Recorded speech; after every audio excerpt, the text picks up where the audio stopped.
In this video, I'm going to be playing Donkey Kong Country 2 for the Game Boy Advance while giving you soft commentary and rain sounds to hopefully help you fall asleep fast. I've already done the original. If you'd rather watch that version, you can find that on the channel, as well as the first game, which I've done the Game Boy Advance version and Super Nintendo version of that as well. So lots of Donkey Kong on the channel. Also, the NES games covered it all, so big fan of this series. But yeah, if you're watching the shorts version of this and want to see the long version, just click the bottom of your screen and it should take you to the long version where we can hang out and just relax, not take anything too seriously, just enjoy our time together. All right, let's get into this. I'm going to say something that's might be probably the most relatable thing you've ever heard. This game is ugly. This version is hideous. I was really taken aback by how ugly this particular version of this game is.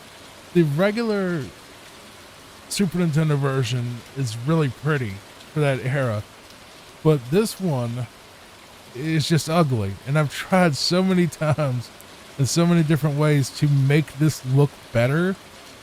Like whether it was just recording at a lower resolution, smaller screen size, filters, shaders, ROM hacks. There's nothing I can do to make this thing remotely look any better. Just this is as good as it'll possibly ever look.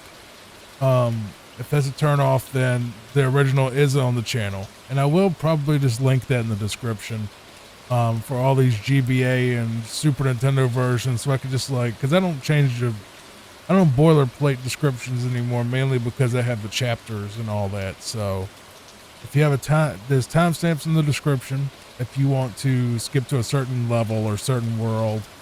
Like if you just are tired of the first couple worlds, you can skip ahead in the video. It's all down there for you.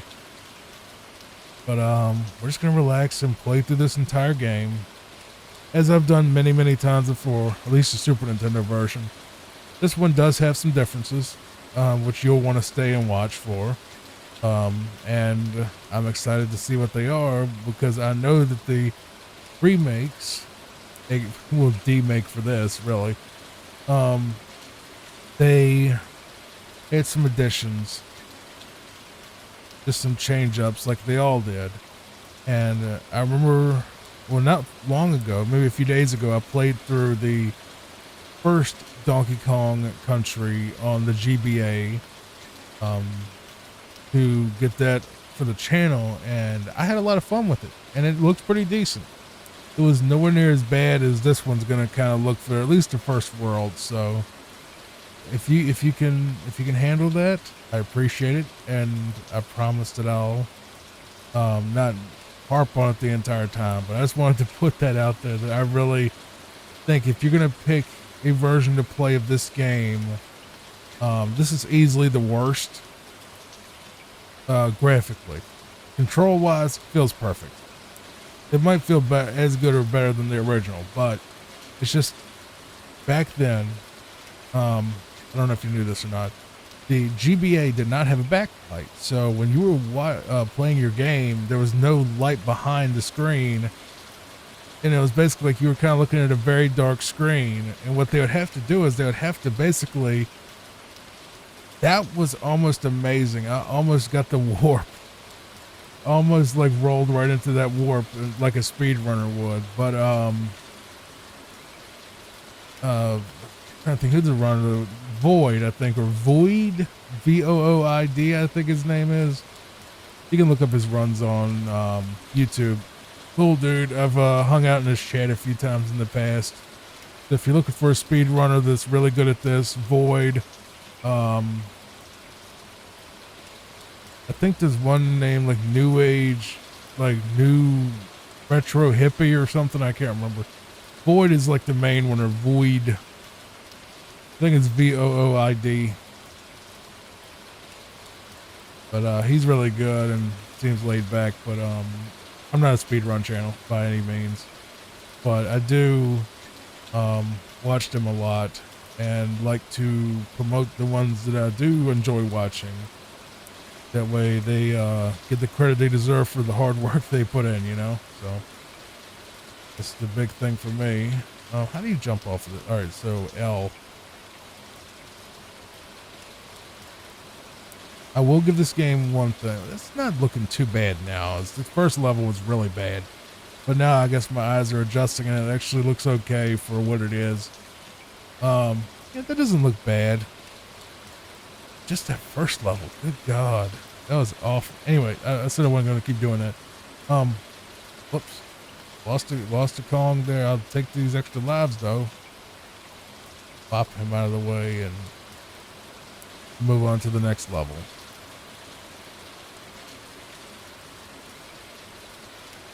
Go into the crow's nest, our first boss fight. Yeah, this doesn't look bad. Well, for what it is, you know, this is a Game Boy Advance title, not a Super Nintendo title. You know, this came out in probably like 2002 or 2003 on a handheld that had no backlights. So they had to do this stuff like, you know, wash out the colors and make stuff super bright and, you know, almost piercing to the eyes because, you know, otherwise you wouldn't be able to see it. And I don't know why they never put a backlight on their console until the SP. I never understood. And also, I would have thought they would have never done that after the first Game Boy. And, you know, the fact that it was, you know, an issue even then, there's plenty of third-party tools that were like little lights you could strap onto your Game Boy. Use that to be able to see your game.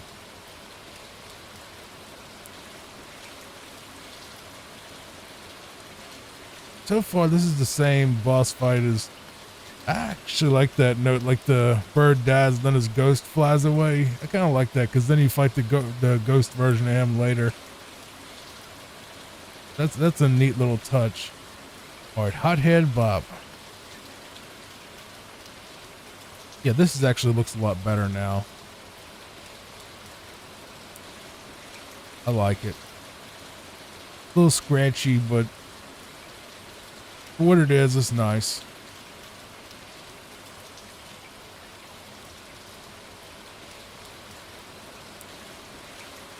But the first game did change up some of the levels, core designs and all that. Like they, not huge, differences, but enough to make it worth, you know, actually exploring. And this one I can already tell is going to have some small differences. I've played that game enough to know that there's already some new stuff in these levels that I've been playing. I don't remember that third crocodile being there, and I don't remember this jump either.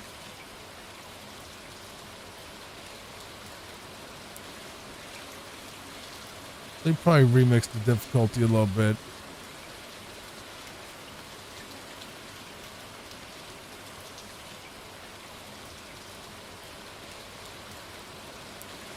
I wouldn't mind seeing a modern, what do you call it? Like remake version for like the Switch 2 of these games.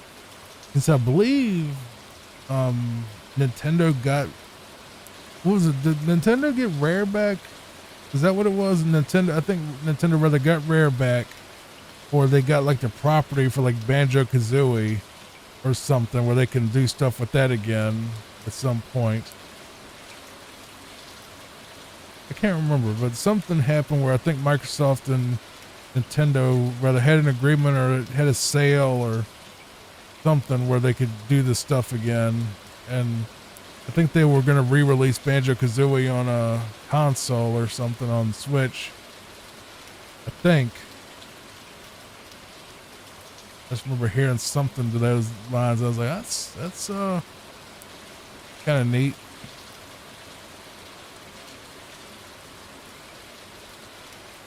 Yeah, this is definitely different than the original.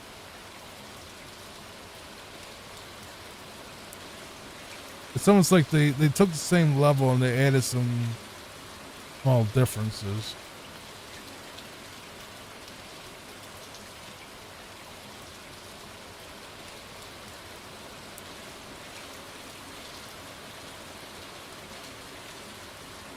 I do need to redo the timestamps for the other DK games, because at first I wasn't really doing timestamps enough, and if I was, weren't very detailed, and I just decided that I wanted to be more detailed because I have to compete against every other channel on the platform for these particular games.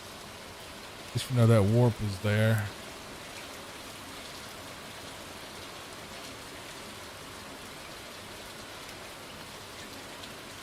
Gaming's hard, man. Gaming is a hard genre. Probably one of the hardest to break into, in my opinion.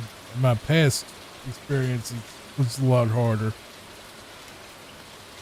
Lava Lagoon, there's whoa, whoa, whoa, whoa, whoa. What on earth? Wait. What is that? I'm sorry. I didn't mean to do that. Like, since when does the water come up like that? In that level? That's definitely different.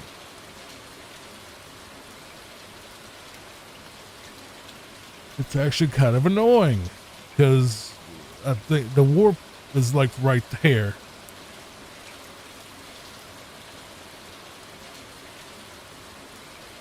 Okay, I'm just a little stunned by that, actually. That actually really caught me off guard, and my brain's just kind of like, wait, what?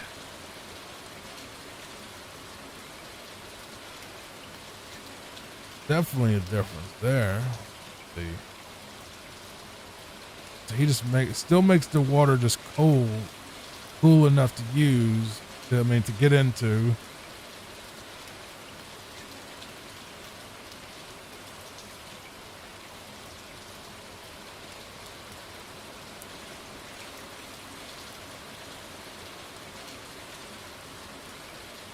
Oh, there it is, right there. Okay. Maybe it did go up a little bit in the original. I don't remember. But I don't remember going like that in the past. Never had that happen to me, but go past that little guitar solo thing. Move on to this stage right here, which is Hothead Ride, I think, which is the worst stage in my opinion. I hate this stage. I'm really hoping the warp is where it was before.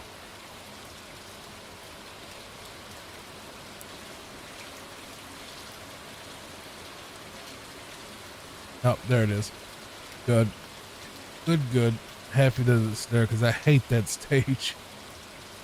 It's so slow.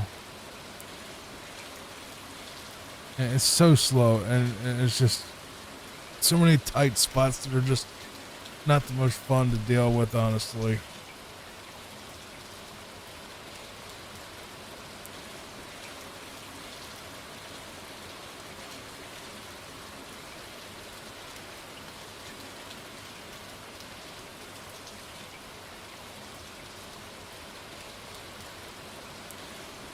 I think that was a little too obvious.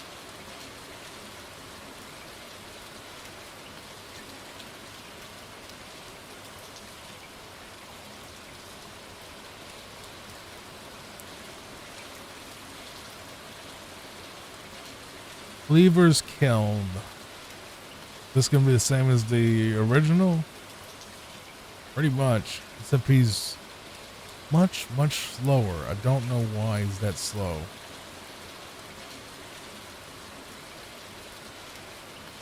Like, if this, maybe Cleaver just got old. I don't know. Maybe.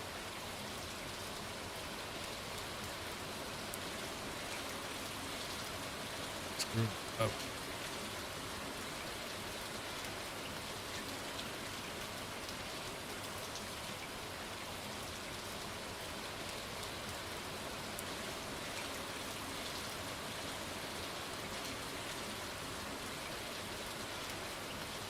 Now he's gonna go down and do his second form thing, where he just, comes out of the lava and tries to stab you now.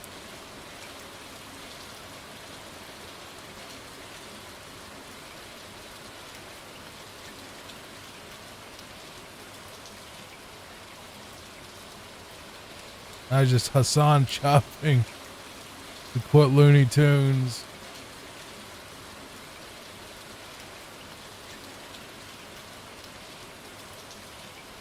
Up. Nope.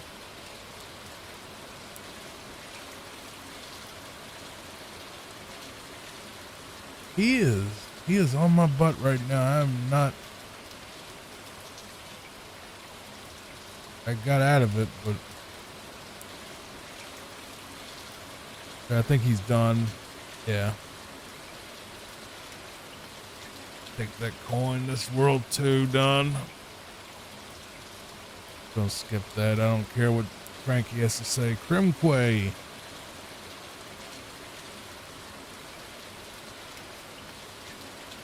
The one world that I have never, well, I don't know about never. I think as a kid I loved this level, this world. I thought it was so cool, but as an adult, I don't know.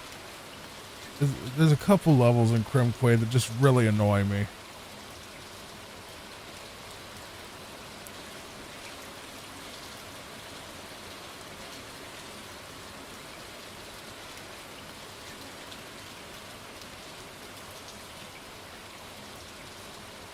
Sure what the yellow feathers are for, but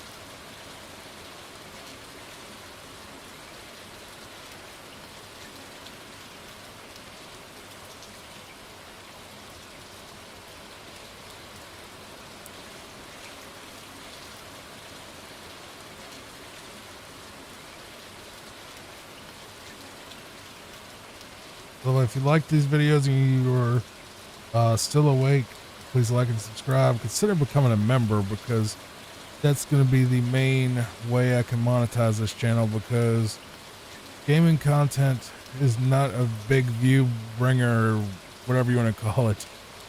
So I am actually selling exclusive, if I could talk, exclusive videos where it's a bit more, I don't want to use the word intimate, but it's more, it's not that. I'm not doing that type of content, like, the dirty content, but it's just more personalized, I guess, where it's like, it's about, instead of just fall asleep while I play game X, it's sort of like, anxiety relief, listen to this to help your anxiety, listen to this to help your loneliness, your depression, just stuff that gives you like that human warmth, I guess. And I guess you could think of that as intimate, but it's not intimate in a way that's perverted or creepy, or I can't say the word on YouTube because monetization, but let's just say it's not bedroom stuff. Let's just say that it's not anything like that that's NSFW. It's 100% safe. That if you get turned on by it, that's on you. It's not meant for that. How about that? How about that explanation? But it's more purpose driven for particular things that you might need it for: depression, anxiety attacks, panic attacks, stuff like that. I'm selling those for $10 per month to get access to those. And I'm going to be making more of them, but right now I'm still focused on the gaming thing, but that's going to be a big part of it, is that, because that's how you have to make it on YouTube. Got to do what you got to do.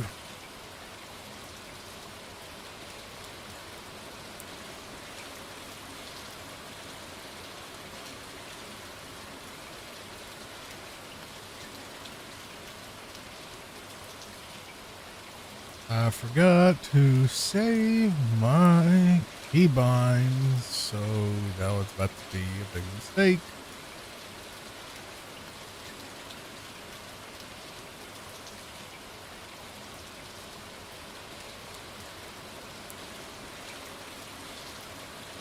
There we go, that's better. Set it up like a Super Nintendo would be, with the the square button becomes the Y or the B button. That's how I set it up all the time, because that's how I learned to play games, was on the Super Nintendo controller. That was always the tip of my thumb would be on the Y button, and it would just kind of anchor there and hold it down, because that's how you run in Mario and even this game, really. So I would just have my finger anchored on it, and I've always had it for pretty much every game because of that memory, muscle memory. So when I play NES games, instead of having my fingers horizontal, I actually have them like diagonal, basically,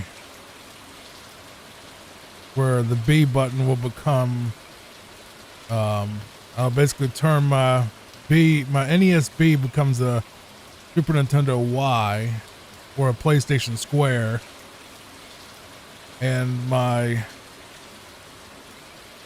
Super Nintendo B becomes the NES's A. That makes sense. So basically, if you were looking at a PlayStation controller, let's just say, your square button would be my Y on Super Nintendo, my my B on an NES game, and my A would be the X. Just grab a controller. It's basically the left button ends up being the run button, and then the jump button is the bottom of the buttons. Actually, on this one, I think this one might be set up like an actual Xbox, where B is the right one, Y is the top one, X is the left one, and A is the bottom. Still not used to that. I don't know if I'll ever be used to it, to be honest. I think I'll always think of every controller as whether a Super Nintendo controller or a PS2 controller. Because that's where I think they got the perfect hand positioning, really, was the Super Nintendo controller. Now, sometimes I use a USB one, a USB Super Nintendo controller from 8-Bit Do. I was about to say Retrobit, but I don't know if they do stuff, but pretty sure it's 8-Bit Do is what I use sometimes. I want that controller. Right now I'm using my Logitech F310, which is my favorite. Is the one I'm usually using, which is $15 on Amazon. I should probably just sell it in my description. I get 4% off your $15, meaning I'll make maybe 30 cents per sale. Be pitiful, but 30 cents is 30 cents. What I was trying to really say is something more expensive. I say my microphone setup, which is a lot more expensive. $600 for this setup. $400 microphone, the SM7B, and the $200 Lewitt Connect interface that replaced my $150 Elgato Wavelink, and it's much better. So if you're on the fence about it, I'm gonna say buy once, cry once on Lewitt. It really is a lot better than the Elgato was. It doesn't have the gain issues that Elgato had. It doesn't have the driver issues that came along with Elgato's garbage. I really am calling it garbage because it is. It's the same company that makes Corsair products. Corsair owns them, and Corsair is another crappy company that, will be like trying to call a McDonald's hamburger, fine dining, They're the McDonald's of PC gaming. And the stuff will work, but it's usually overpriced and not worth what you're paying. It doesn't last that long.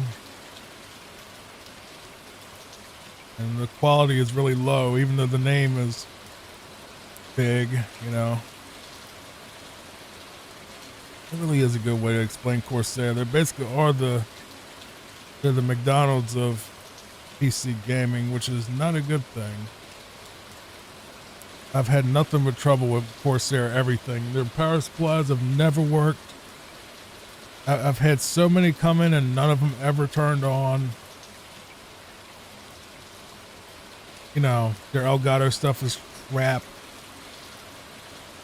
This level is crap. I'm just not.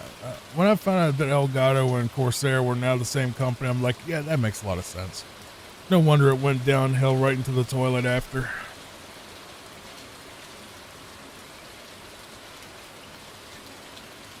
If you don't want to use the Lewitt, which I think is the perfect microphone preamp, I don't think there's anything remotely close. Because I could literally yell into my microphone like full blast right now, full gain, full blast, scream my head off like I want to kill somebody, and it would not distort at all. Like the wave, the distortion anti-clip thing in there is just gorgeous. Like I've had instances where I think something was rubbing up against the interface on my entertainment center where it's plugged up, and it would make my gain go all the way up accidentally, and I wouldn't know about it. So some of the recordings that sound extra warm and hot are because of that quote unquote bug, but because Lewitt's so good, the recordings didn't come out all clipped and screwed up and ugly sounding. They just sounded really, really warm, you know, almost too warm, which you probably wouldn't be able to tell on on your PC. I mean, on your PC speakers, your phone, tablet, you know, TV, whatever. But I can hear it on my speakers because I use I wouldn't say expensive. Well, they are expensive, but good quality JBL speakers that are designed to be the most accurate possible. But then the problem is, yeah, it's accurate to those speakers, even though they're a flat frequency response. So then you end up having the issue of what is this going to sound like on a phone?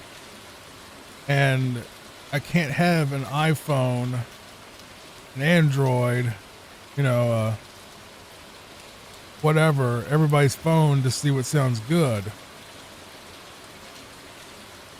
When really, that should be the determining factor of a good sound is what does it sound like on your phone, not what does it sound like through your expensive speakers. Because based on my analytics, I think 90% of you are listening on your phone, or maybe more. So the minute things that I hear through my speakers that I nitpick about when I'm engineering the audio, you know, setting up the levels and mixing it all together and stuff for the final product, and you know, all that of all these videos, which takes a little bit of time. So kind of tricky, honestly. And I'm very picky about my audio levels and how stuff sounds. And if it doesn't sound right to me, I'll scrap the entire video and, you know, re-edit the entire thing, even if the render takes hours, which it doesn't now, but it used to, because I am just audio nutcase. Not an audio file. I'm just an audio head case where, you know, beauty influencers are like probably crazy about their looks. You know, that's their thing, is their looks. And because I don't get on camera at all, the only thing I have for you is my sound and the visual quality of the video. I have to make up for the fact that I'm not, you know, a pretty girl on the video.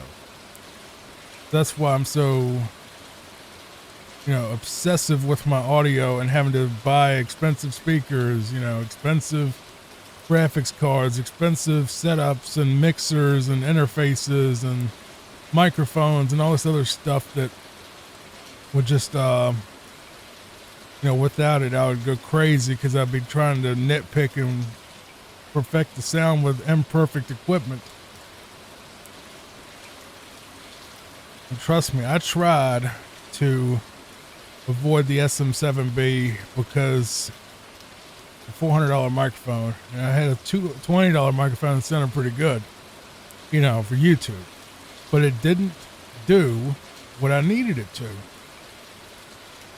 which is sound good at any angle and also be set and forget. There was a lot of setting every time you used it. With this, I don't have to worry. I don't have to think about it at all. I don't have to think about what direction or what angle, what distance. I don't have to worry about, you know, pop filter materials. I ain't gonna worry about none of that. And that's what you pay for when you buy an SM7B. That's why everybody has one. It's not that it's the prettiest sounding microphone out of the box, because it sounds like every other microphone.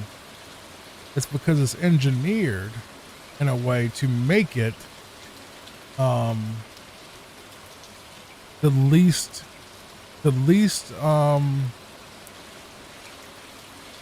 it's because, number one, it sounds good to start with, but it's also because it is it's the most forgiving on the majority of voices. So some microphones, like the RA320 is a good example, is an incredibly thin microphone. So if you had a super deep voice and you wanted to get like a thinner sort of, you know, less muffled sound, it's crystal clear, but it does not have any warmth to it at all. It's very almost tinny. That's why I sold mine. I never really used it.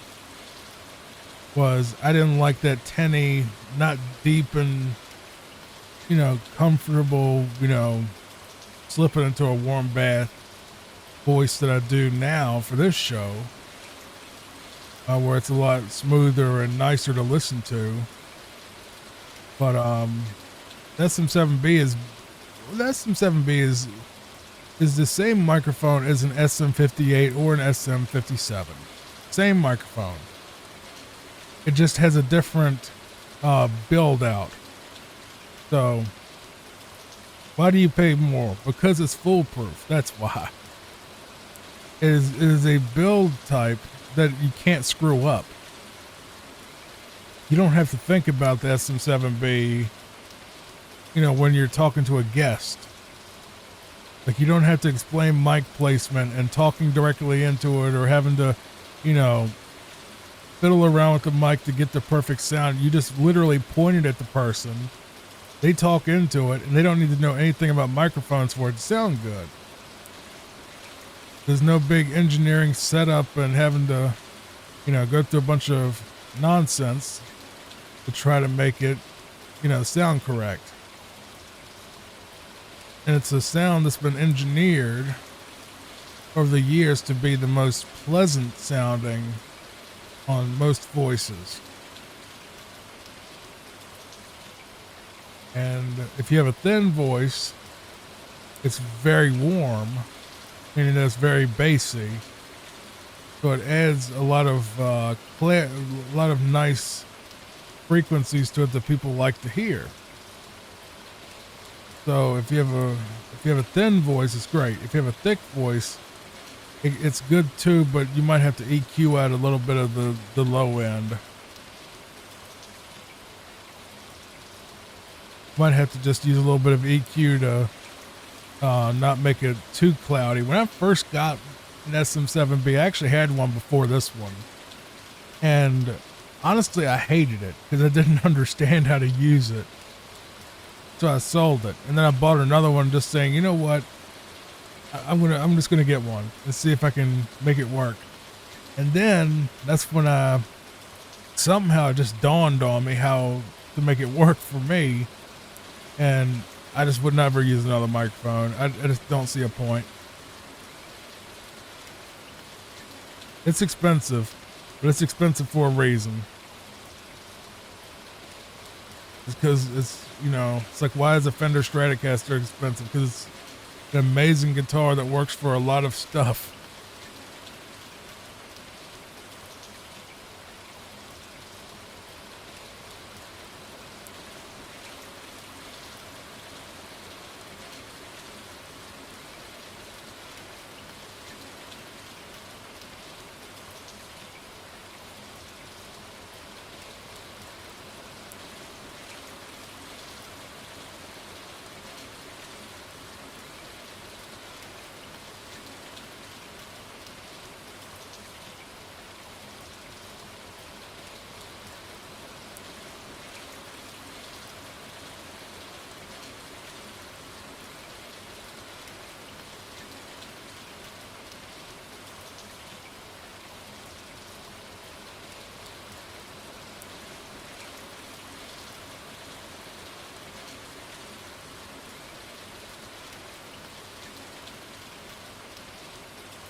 All right.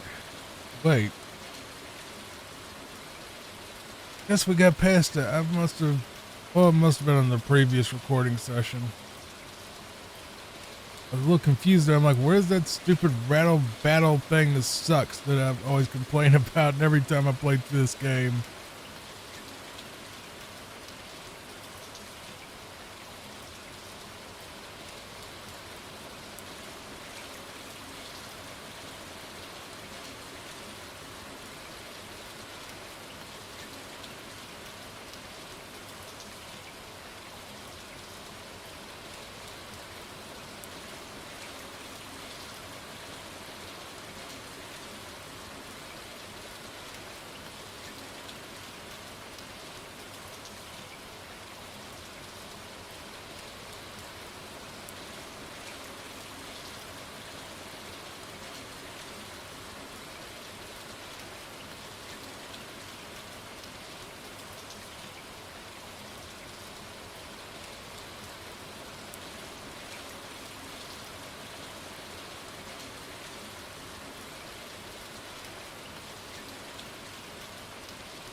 Dude, he's really getting on my nerves in this one.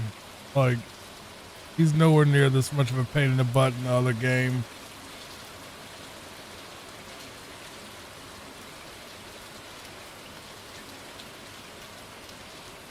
I can't imagine playing the, like, he didn't do it like, he wasn't doing that in the original, where he would jump actually towards where you were.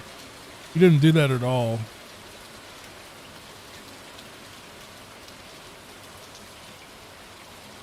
Which I think is kind of stupid for this, for like the handheld versions of this. Because if this was a proper remake, where it wasn't, you know, on a Game Boy Advance or whatever, I could understand it. But like, you gotta also include the fact that this was on a tiny screen that was not backlit. Frankie, of course, just shows up at the last second to say, hey, well, you did that. Well, let me grab your banana. That kind of thing. A cornered hole.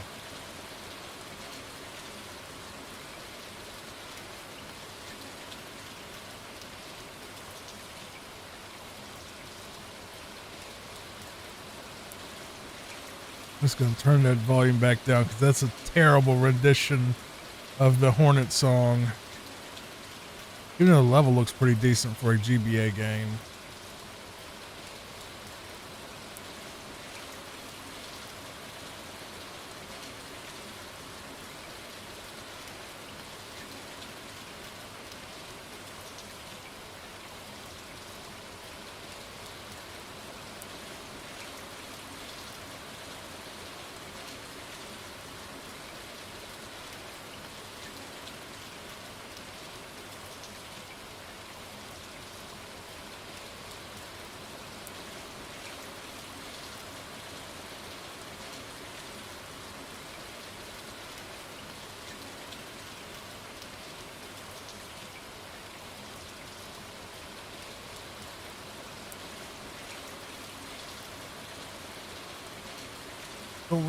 Don't make me lose my spider immediately.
I remember this.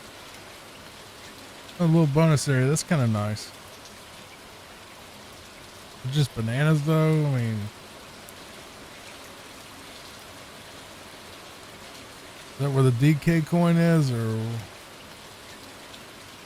Oh, there it is. Yeah, I've gotten 2 out of 60 something. Holy crap!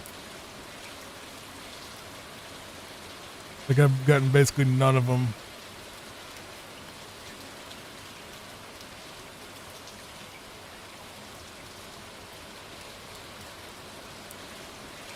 Oh, well, batter's gone. Probably gonna have to be gone anyway at this point.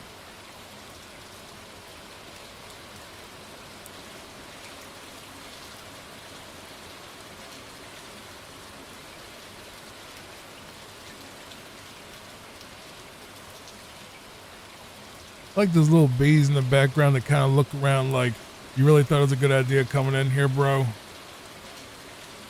Like you know this is a hornet's nest, right? We also know that hornets don't make honey. Even if their name does sound like honey, it's a hornet. It's a completely different thing. Hornets and wasps do not make honey.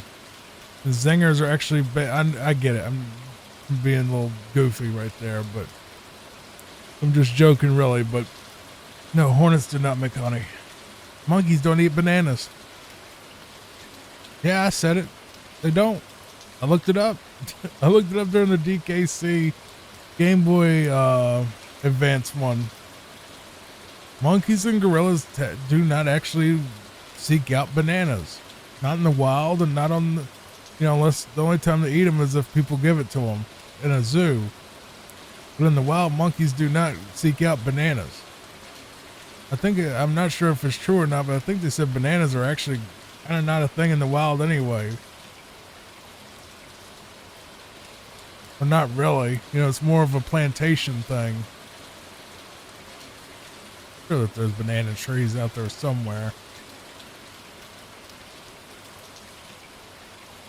But either way, well, another thing I started thinking about, like, well, monkeys are usually in the jungle, aren't they? Like, in the jungle usually like like when I think bananas, I don't think jungle. I think like Cuba, or Mexico, somewhere tropic, hot.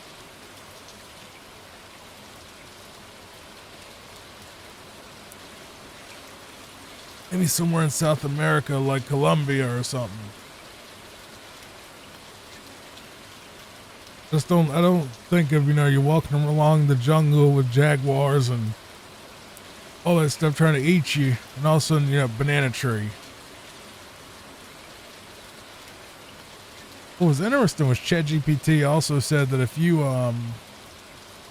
if a monkey in the wild, or a gorilla in the wild at least, came across a banana tree, they most likely wouldn't even eat the fruit, unless it was offered to them by a human, that they would probably just eat the leaves off of it and the stems and all that, like all the stuff that's not the fruit. They'd probably eat that, which was interesting to me. I thought they would have loved that in the wild, but apparently not. And it doesn't make them sick or nothing. They can eat them, and people will hand it to them in the zoo, but it's like it's not a natural,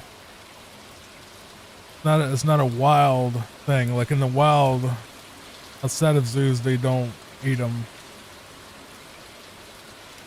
Or don't seek them out, at least. Not part of their natural diet.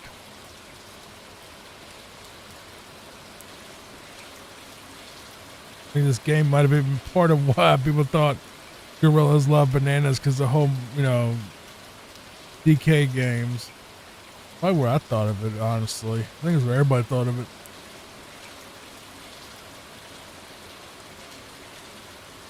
Also, apparently they're herbivores. I didn't know that either. I've never thought about a monkey catching a fish. Or, or hunting a wild thing to kill. I never thought about that.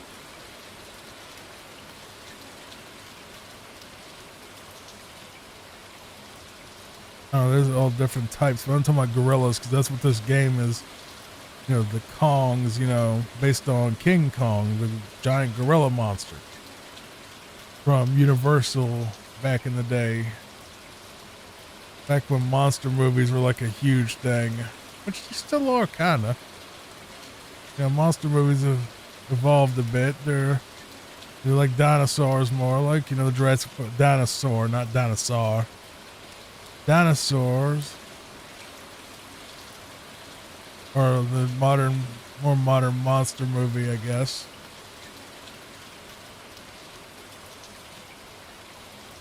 There's actually an incredibly well done video essay by an old friend of mine, Sargon of Akkad, who I haven't spoken to in many years, but, you know, we're at least on okay terms as far as I know, unless he hates me for some reason now. Where he talked about Jurassic Park and how Jurassic World was a betrayal of the Jurassic Park theme, like how it's just not, you know, it betrays what Michael Crichton was trying to do, and how, you know, sure, he'll take his kids to go see it, but when it comes to the actual story itself, it's awful and doesn't continue the legacy of the original at all, really, because the original was not a monster movie, and neither was the book. I think he might have missed a few small points. Like, there's one point I think I should have commented and said, Sargon, come on, brother. You didn't you forgot that one part in the book. He said that John Hammond, I know this is such a weird topic to jump off onto. He said he didn't say in the book, but he said John Hammond in the Jurassic Park story, overall movie and book, was not a greedy capitalist. That, you know, he was, you know, the soft, caring old man from the movie. But it was such a small nitpick for me, and I didn't want to say anything to him about it, and I doubt he'll ever hear about it. But that one thing, like, I was listening to him, like, wait, what? I just kind of was like, wait, what, bro, no. He was a very, very greedy man in the book. And I know you read the book because you said what happened to him at the end, which was not even close to what happened in the movie. So I know you read the book. By the way, the book is a billion times better. I know it's where, oh, the book is better, you know, oh, believe that. No, the book is better. It's a lot better. It's better, period. Better, has more action, more gore, more scary scenes, more atmosphere, more everything. The book was written, that thing is just, there's no way to describe how good that book is without just you going and buying it. It's that good. Like, the movie looks terrible by comparison. The only thing better about the movie is the fact you can see the dinosaur, like, you know, with your eyes. But everything else is better in the book by a lot. Just an entire huge extra scenes, you know, crazy backstories and side stories, and, you know, all these huge action scenes and stuff they didn't put in the movie for some reason, stuff that showed up in Jurassic Park 2, 3, World, that all pulled from the first book. Like, they kind of butchered it. They just kind of butchered it, honestly. They left out so much, and it's not like Stephen King's It, where, you know, there was a lot that you could leave out. And the book, you know, the story remained the same. Because that book was so dense full of bull crap. I was about to say the actual bad word. No, that book was so full of crap that it was not worth listening to. It was horrible. Now, I was actually thinking about listening to The Stand audiobook, which I'm fine with audiobooks, by the way. I actually encourage them. I even have some of my own that I wrote the book and it was, narrated. All of mine are on Audible now. If you look up Johnny Fox, um, you'll find them on Audible now. But The Stand, when I was listening to The Stand, it was just written better, you know? I feel like King set the table, right? And he did my favorite personal story now that I've heard is The Mist. I thought that was incredible. I loved it. I loved every second of that book. I really did. I thought that was just so awesome. I'm not even a Lovecraftian type guy because I've never read any Lovecraft, I don't think. But so I don't know about the whole Cthulhu thing and all that, but I just know that The Mist was just so good. It was written so well. And I'm like, dude, if Stephen King wrote like that in all of his books, I would be like the biggest fan ever.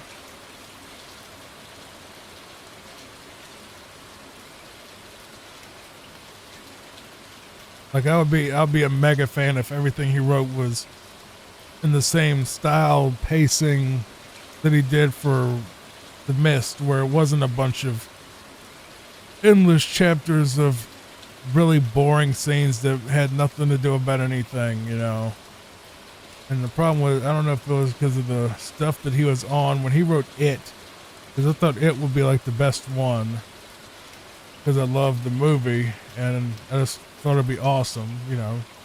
Shapeshifter monster in Maine, I mean, you know, Crazy Town and all that, but he had just so much BS in it, and I finally came to the realization that it was a book that was about 600 or 700 pages too much. Like the first 3/4 of the book are not even in the movie, and they didn't have to be and shouldn't have been in the movie. And they weren't, because it was just a lot of mundane kitchen sink, boring, nonsensical, completely pointless stalling is what it was. It was stalling. Like he didn't write that because it needed to be there. He wrote it because he wanted the book to be long. His editor must have been on the, I guess like back then, maybe they got paid per word or paid per page or something. But he had diarrhea of the typewriter so bad that none of it was worth reading in that particular book. It was just brutal how long and pointless a lot of those scenes were. I think I tapped out before I even got to any of the stuff from the movie. It got that bad. I just kept going and going and going, and then I realized from the table of contents that all the movie stuff came at the very end of the book. It's like he wrote all this stuff, and then he just decided, yeah, sure, whatever. I'll just throw oh yeah, I have a book I need to actually write. And then he just kind of speed ran the last quarter of it, with, stuff you want to see from the movie is barely explained and barely gone into. But, all about Stan's wife and how they don't like him because she's not Jewish or something. I don't know. It was some long tangent about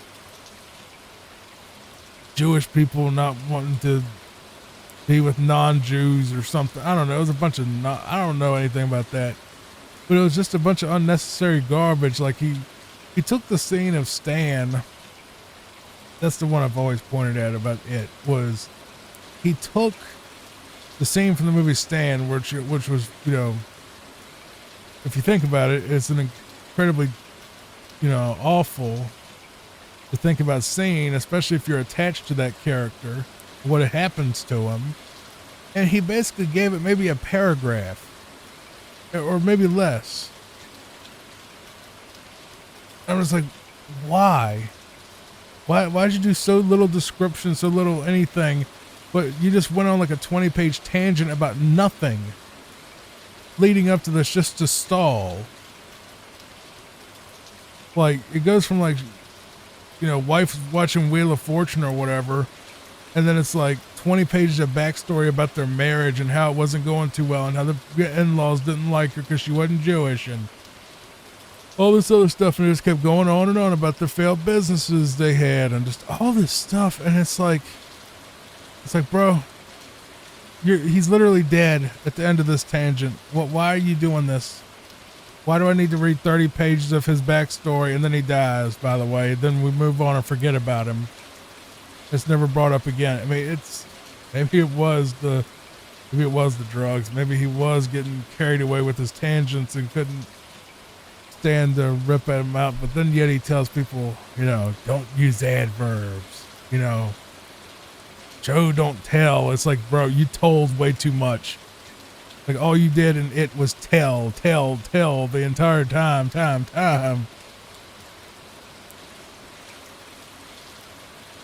Like the amount of plot dumping and exposition and info dumps was just bro.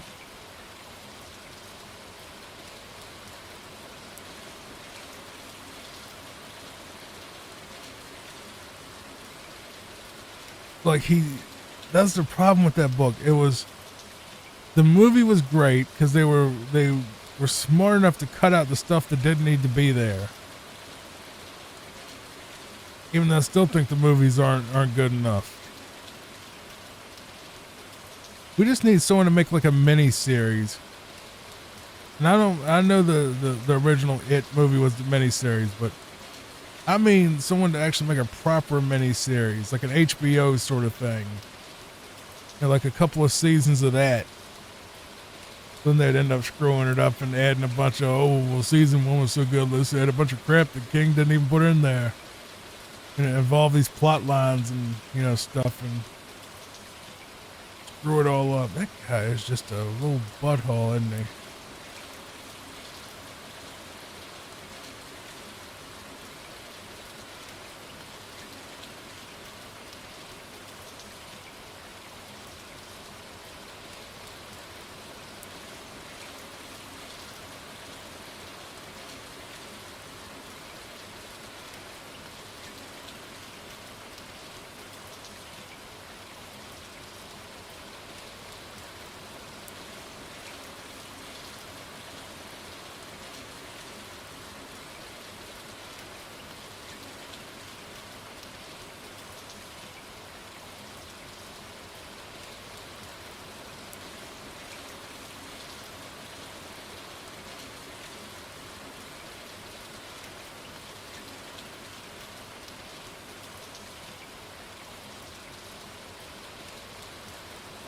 Well, nice bringing that on me just out of nowhere, bro. Appreciate that. The giant freaking bee out of nowhere. That my biggest fear is probably any yellow jacket nest ever.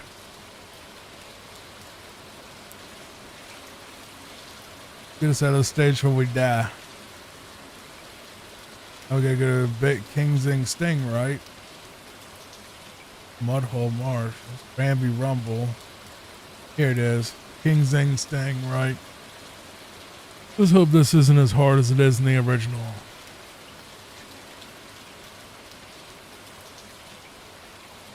A lot slower, that's for sure. He's way slower than before.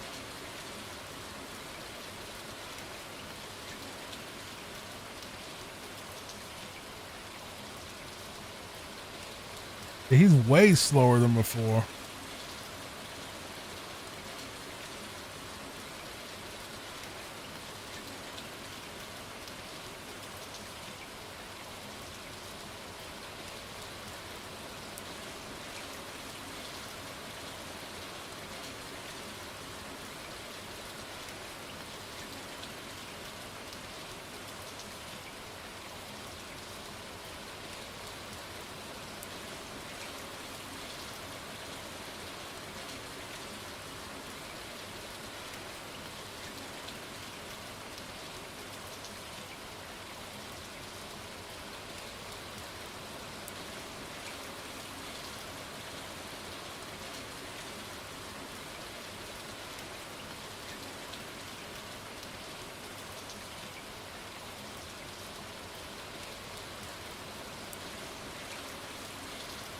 No, he's not as bad as he was in the Super Nintendo game where he was super fast.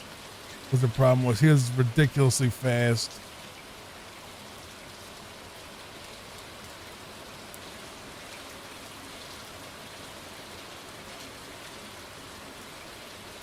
There it is. There's King Zing Sting.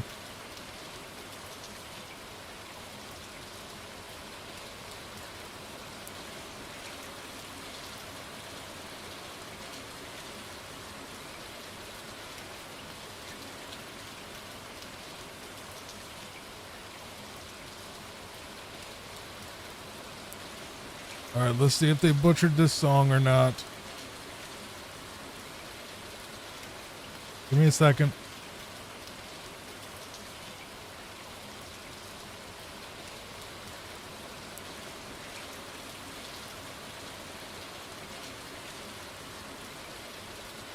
Ew, God, ew, ew. Bro, I'd rather spend an entire day listening to Andy Ditch talk about his frickin' diapers than listen to that for another 2 seconds. That was hideous.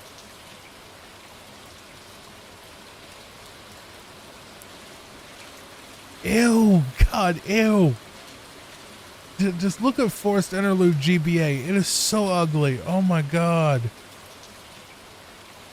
song is so ugly that freaking deaf people would be begging to be more deaf. I don't know. It's just, holy crap, that's just ew. I've never said that about a song ever. Any song, period. No matter how bubblegum, the only other song I can think of that maybe this gives me that ew feeling is probably Barbie Girl, but even that, God, that sounds awful. Let's just say this is a bad port. This is a terrible port. I don't know what they were thinking. The graphics ugly, music ugly. You know, they didn't change a lot. They probably just kind of phoned this one in, really. It's just, I mean, that's just an insult. That song is just an insult. That is just gross. That is disgusting. Now you're gonna look it up, probably. Now, I'll save you the time. Just listen for a second. It's nasty. Just listen to this.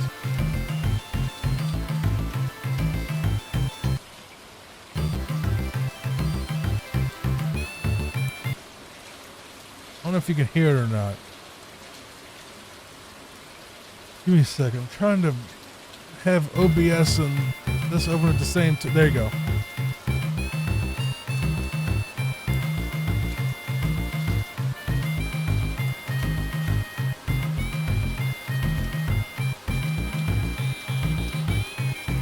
God, that's ugly. That is ugly.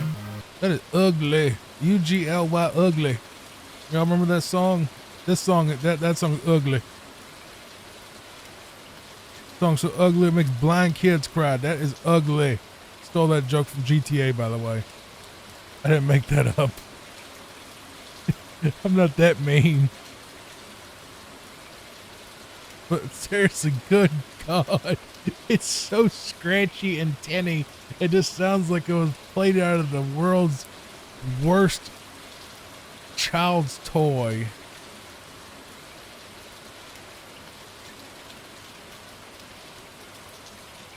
Like, seriously, the original on Super Nintendo is so lush and vibrant, even though it's for it's supposed to be sad and haunting stage. It's so lush and vibrant and pretty and just layered and has like a great atmosphere to it. I'll play the original. Hold on, listen to this. I'll play the original so you can hear what I mean. It's disgusting what they did to this beautiful masterpiece of a song. That is criminally underlooked, by the way. Underlooked? Overlooked. Whatever. People don't talk about it enough. They all talk about Sticker Bush Symphony or Aquatic Ambience. Forced Interlude is perfection.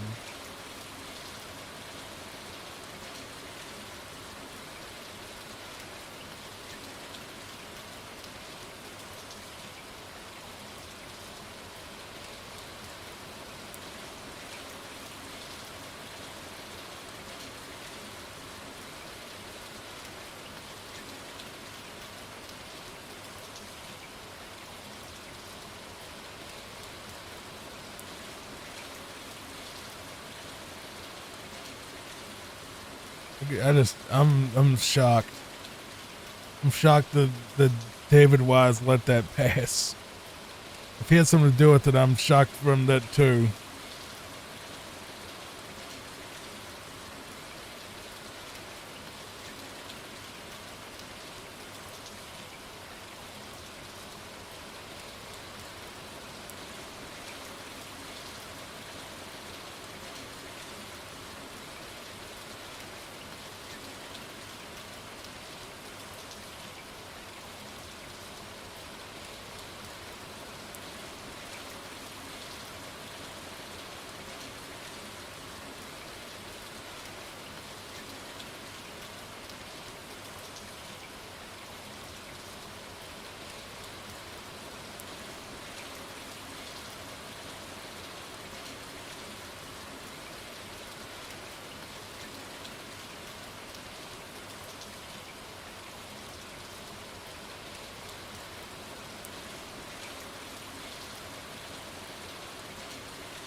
I know I said I hate auto scrollers. I still do, but this game is one of the very few that I'm actually good with the auto scrollers because they actually add something that's unique.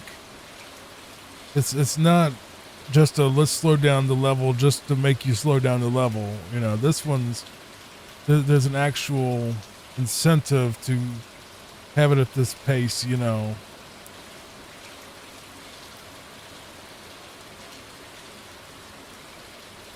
There's some conflict there. There's a reason that it's going this pace.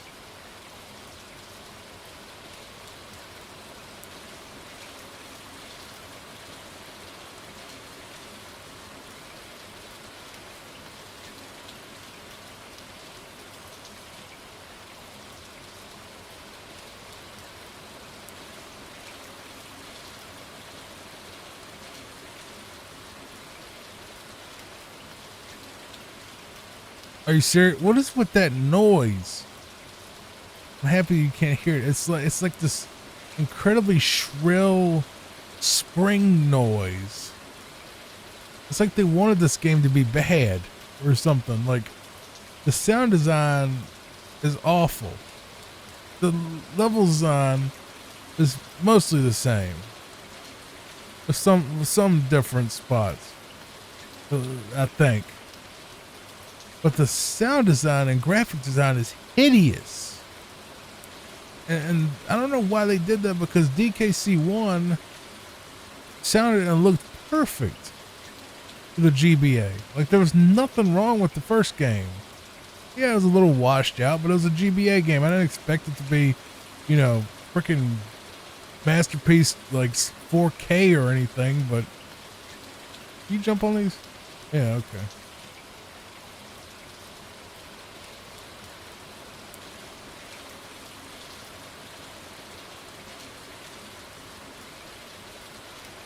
Get rid of this stupid snake. This thing's never been nothing but trouble. Every level he's in, we're about to get rid of him anyway.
Level's done.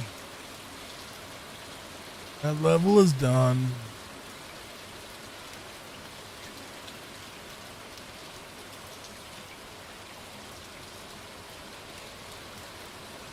The parachute thing, the parrot, yeah, the parrot that can't go up. This is another quote-unquote auto-scroller, even though I could technically jump down and, you know, take my chances, or if I knew exactly where every bee was, you know, like the runners do, that I'd be able to just skip all this probably. You can also hold down and go faster. Try to make it more challenging.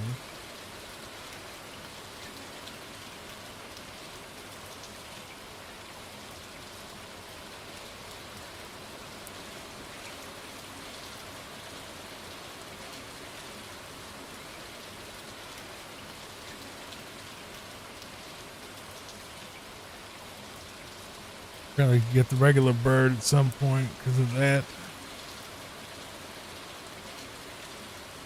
I'm actually pulling down just to add a little bit of difficulty to this, honestly.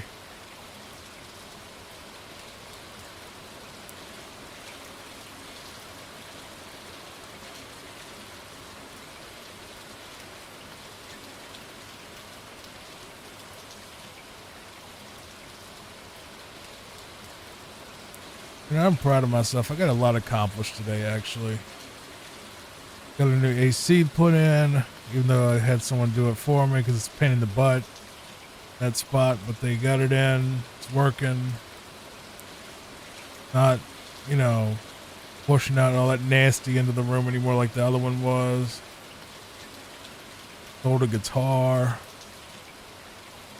Made a video on WWE.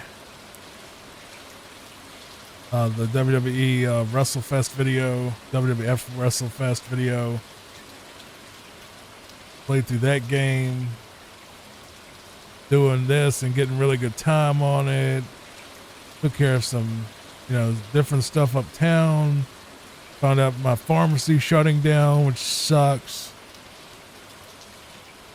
I've been going there my entire life, and all of a sudden I just see a post on the door saying, "We're shutting down," and 30 days, and it's like, you know.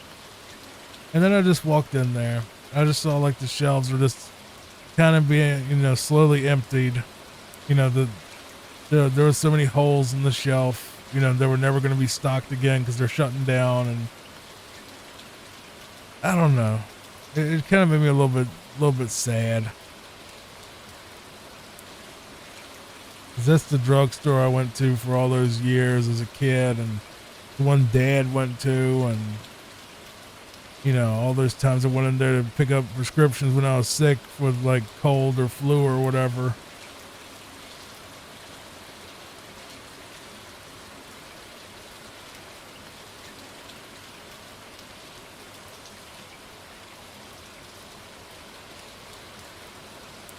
This feels kind of miserable where stuff you grew up with, stuff that you thought would never go away is going to go away now. It's going to, you know, it's never coming back. You know, I looked it up and I'm like, asked ChatGPT and said, well, I mean, if they shut down, you know, no one's going to buy it. Is someone else going to open a pharmacy there eventually, you know, just, you know, try again, you know? And they're like, no, not really. Most likely not. You know, once the pharmacy dies and everybody moves to another new pharmacy, you know, wherever they go, that's pretty much it. You know, there's really no customer base there once they've sold the client list to another pharmacy. You know, rip, there is no future pharmacy in that building or that area. You know, unless they want to have to build up again and, you know, have to get all those doctors to transfer the prescriptions, the new ones. So really, it's just unrealistic for them to ever open another pharmacy right there, or in this town even, you know. Oh God, I can't imagine working at that other one though. The one that's sending everything to. They're probably just pulling their hair out, just like, bro, we just had double the amount of stuff going on. We already have, this amount of workload, and now we got to do double. And there's only one pharmacist back here because the place is like a hole in the wall. Going from a full store to like a hole in the wall pharmacy that you could barely call a pharmacy. I think I just get my stuff transferred to Walmart or Amazon. I go to both enough where I probably could save money on the drugs anyway.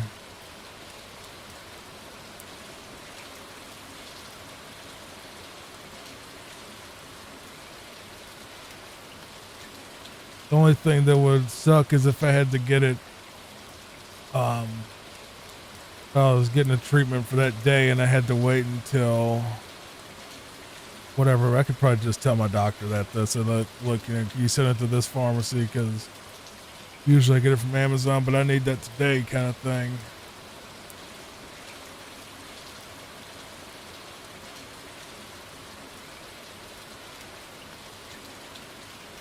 Oh, I hear CVS and Walgreens are shutting down a ton of pharmacies too. Over literally a ton, over 2,000 pharmacy locations being shut down from Walgreens at least. It's like, bro, how do you screw up a pharmacy? Like, how do you have a steady income of patients like that, and you always have new patients and new orders. People always need to. It's like almost like running like a subscription service where nobody ever unsubscribes unless they die.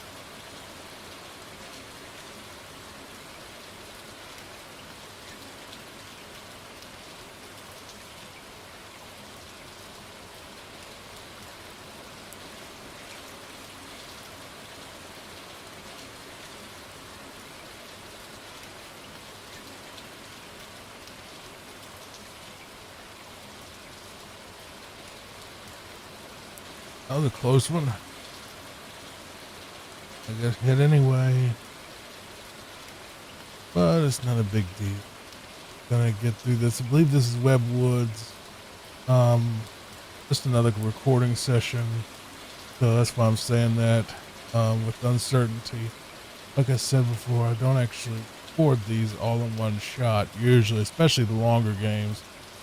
Usually, what I do is if I'm getting frustrated or bored or whatever with a particular game or topic, I'll usually put it in just a folder on my PC, and then just, when I'm, feel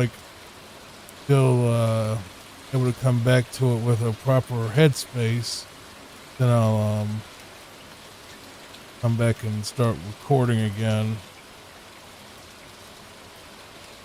This one was not really boredom. It was more like I just played through the first Donkey Kong Country game on GBA, and I was just wanting to work on something else.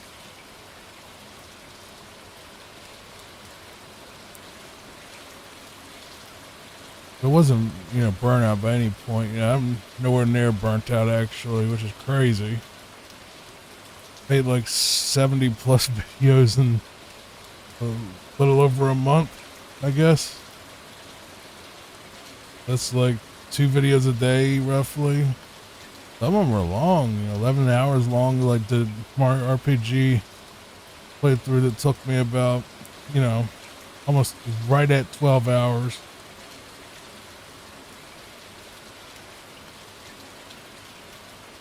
That was about 3 days of playtime, honestly, recording wise.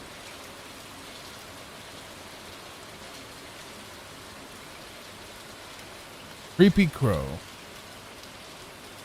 Probably my least favorite boss in the game.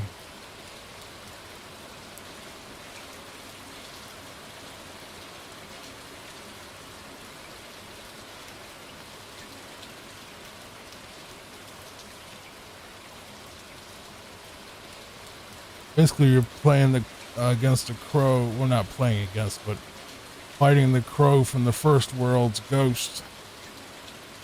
And there's a lot of randomness to this boss fight, which is a bit of a pain.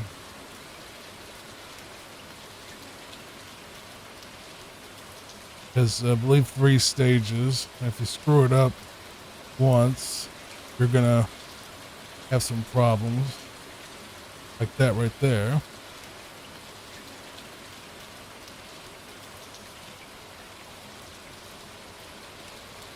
Not the best placement for that barrel.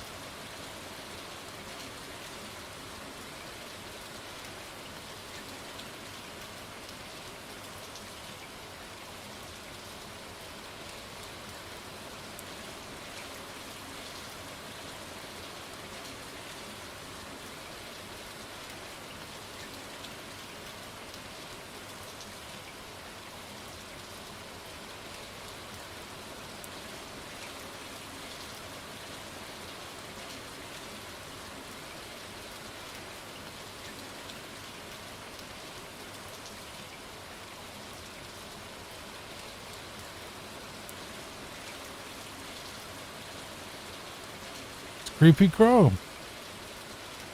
Now we go to K. Rool's Keep. Arctic something. I didn't read that, but it'll be named in the description. Because I need to do the timestamps for the original 2 as well, like that. Because I did do world names, level names, and that helped a lot with the SEO, I think. And to help people just navigate the videos if they wanted to watch it from a certain point. Only took about 10 minutes to scrub through the videos. Come on, blow up already.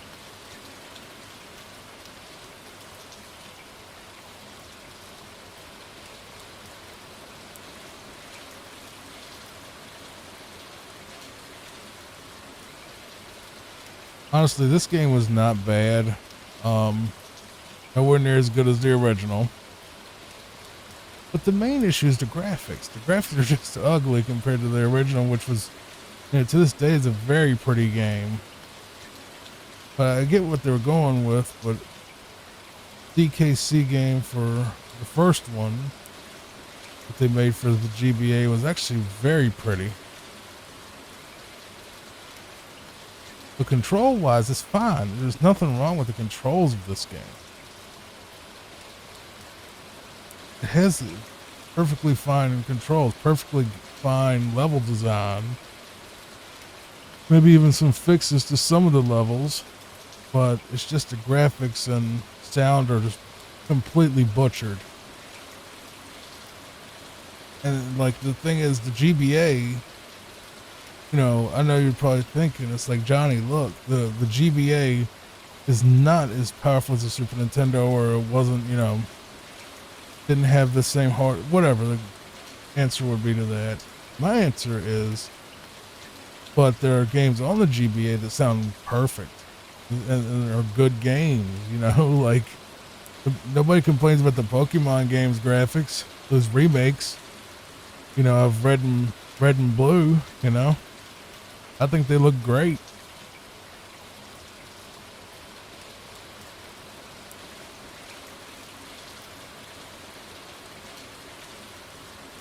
I think the biggest sin really is how bad the music is in this version. Castle Crush, I hate this level. I'll just say that up front. I don't like this level. It's an auto-scroller. It's a vertical auto-scroller. A lot of waiting for enemies to come down and get in your way. Not very fun.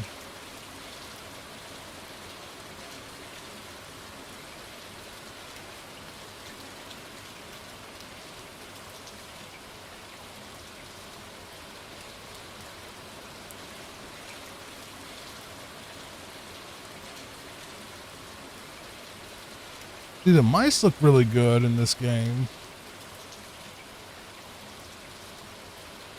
Bubba looks pretty good. I think is what his name is. The enemies look fine. The backgrounds, they're just hideous.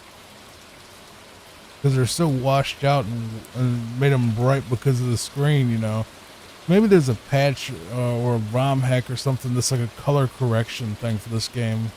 That'd be fun. I'd play that.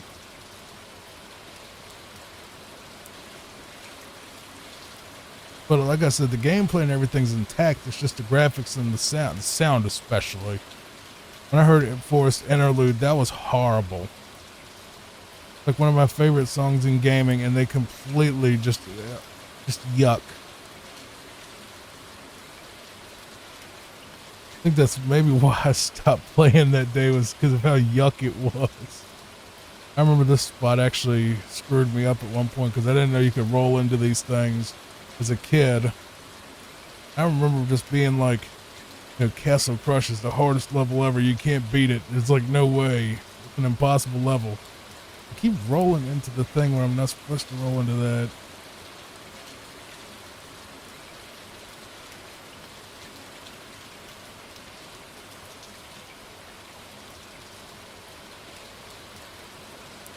Old sheep. I know.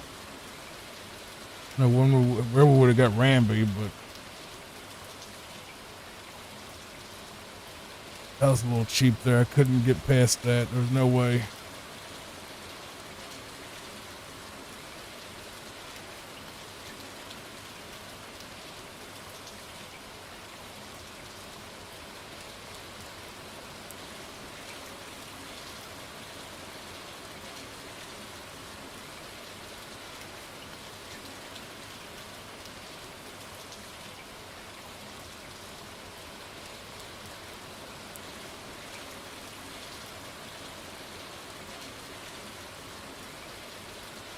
I didn't know this, but the zingers, which are the bees, like that one, they're not based on yellow jackets. They're actually based on the Japanese, what we would call the murder hornet, the Japanese hornet, which are like super, you know, very hostile. Like imagine like a yellow jacket, but just as mad, but a lot bigger. They're super scary because they're very grouchy bugs. Those are. It turns out the European hornet, though, the ones that we see in America, are actually incredibly docile, and actually, I believe they're also pretty independent, if I'm not mistaken, that they actually are sort of like mud daubers, where they really don't want to mess with you, and, you know, if they see you, they're more like, "Sup, bro?" They don't care. That they're not trying to get you like the yellow jackets are. They're trying to get you. The European or American, those European hornets that you see here that we call murder hornets, Coyote Peterson grabbed one and put it on his skin and waited for it to sting him, and it wouldn't. It just wouldn't. It just, like, and as soon as he let go of the forceps thing, after he held it there for a little bit, he just flew off and just was like, "All right, whatever, bro." Didn't even sting him. So if you see a big old yellow murder hornet, most in America at least, it most likely is not a murder hornet. It's a hornet, but it's not a murder hornet. It's not going to hurt you. I mean, it could, but it most likely won't. Like mud daubers, you know, they're kind of scary looking. They're the black ones, the ones that you see buzzing around, and they're really, really pale black. And it turns out that they are actually incredibly non-threatening as well. I know for a fact that they are, I'm not a bug expert, by the way. I know for a fact that they are not aggressive to humans, and are incredibly non-aggressive to humans for a bug, you know.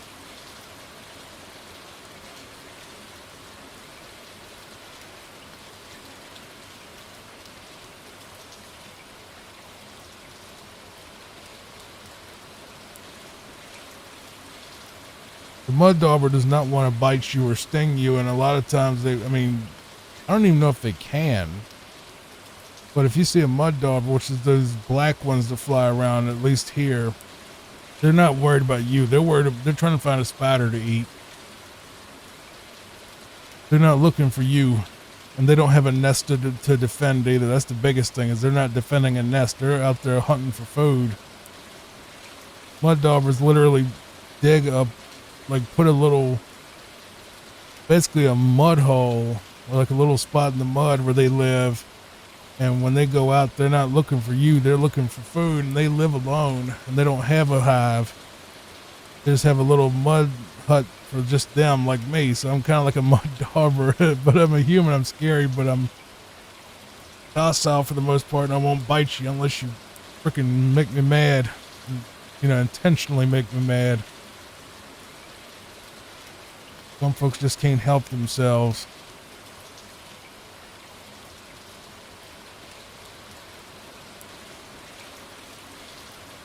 I'll put it this way. I know that I played a pretty active, aggressive character before in the reaction stuff, and even before that, honestly, and that was just the character. Me, I'm very docile, and I don't really get grouchy or angry or any of that unless I'm really, you gotta be, you gotta really, really try, because I'm the most drama-free person on the planet 99.9% of the time. And if someone does bring me drama, I usually just kick them out of my life entirely. I'm just like, look, I'm not dealing with you. You know, you want to drag BS in here, you'd rather take it outside, or you go outside and don't come back. And I've thrown many people out of my life because they were drama queens, and I don't play that. Too old. I'm way too old for drama. Way, way too old, especially now.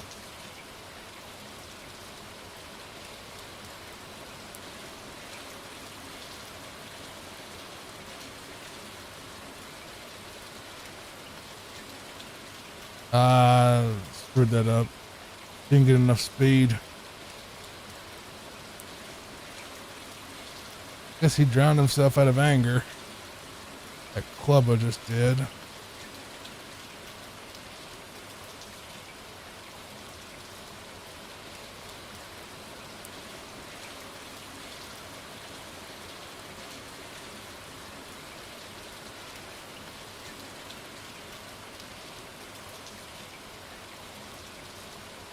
But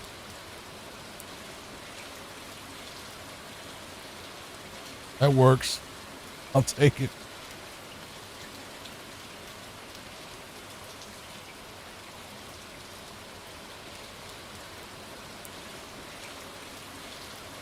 Thought there was gonna be some wind right there because it says Windy Mill.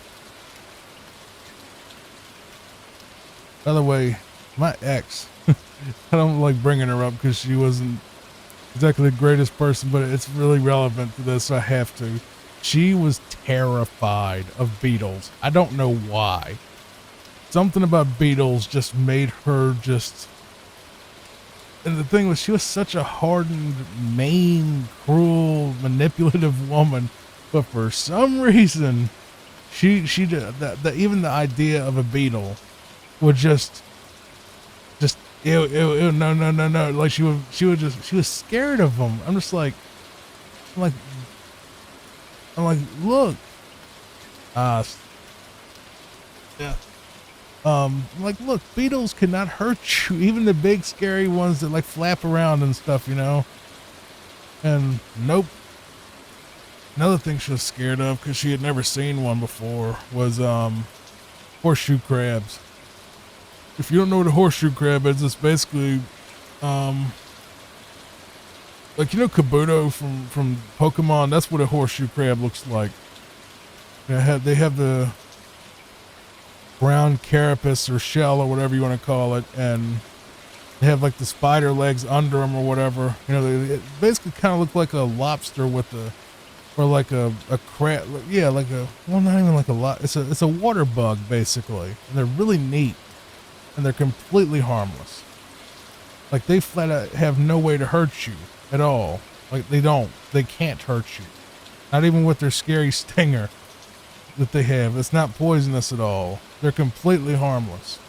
And you can pick one up, flip it over, put your hand like on its little, you know, legs to flail around with what looks like pinchers, and they can't even pinch you.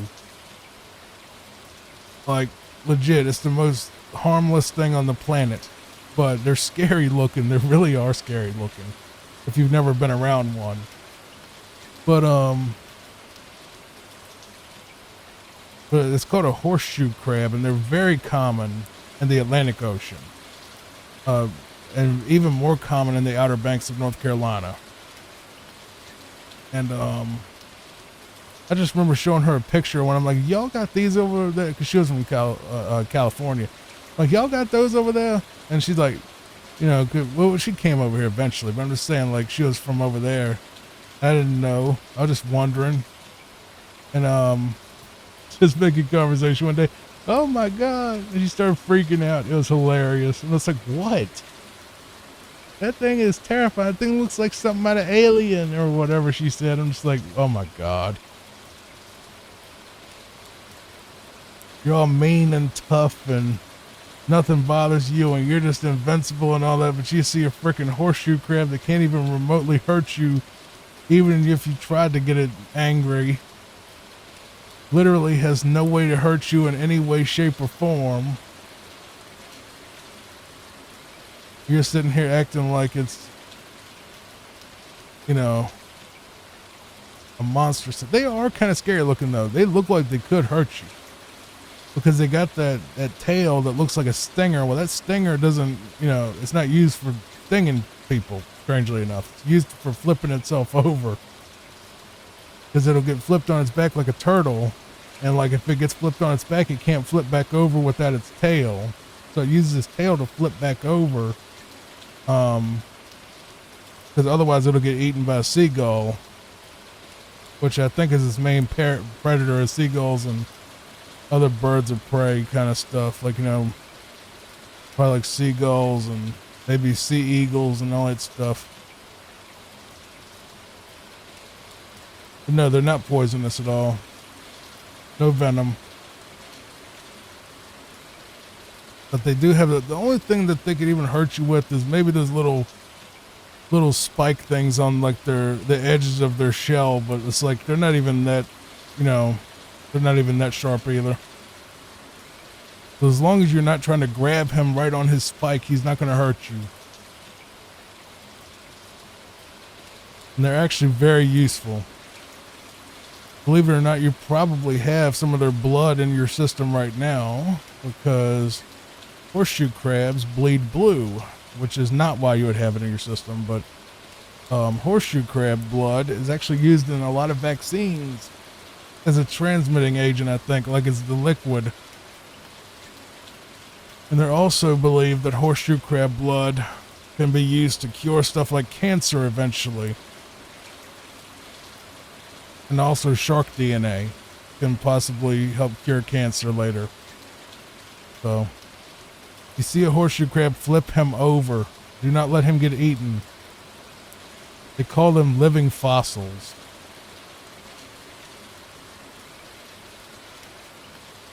They are neat though. I don't know if you had a saltwater tank, if you could even keep one. I don't know what they eat.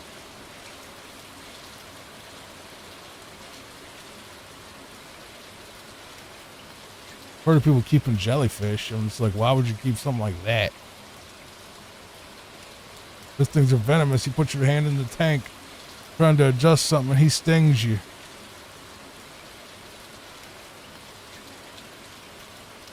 You know, I like to have animals that don't try to kill me if I get near them, you know, so no pit bulls, no lions, no tigers.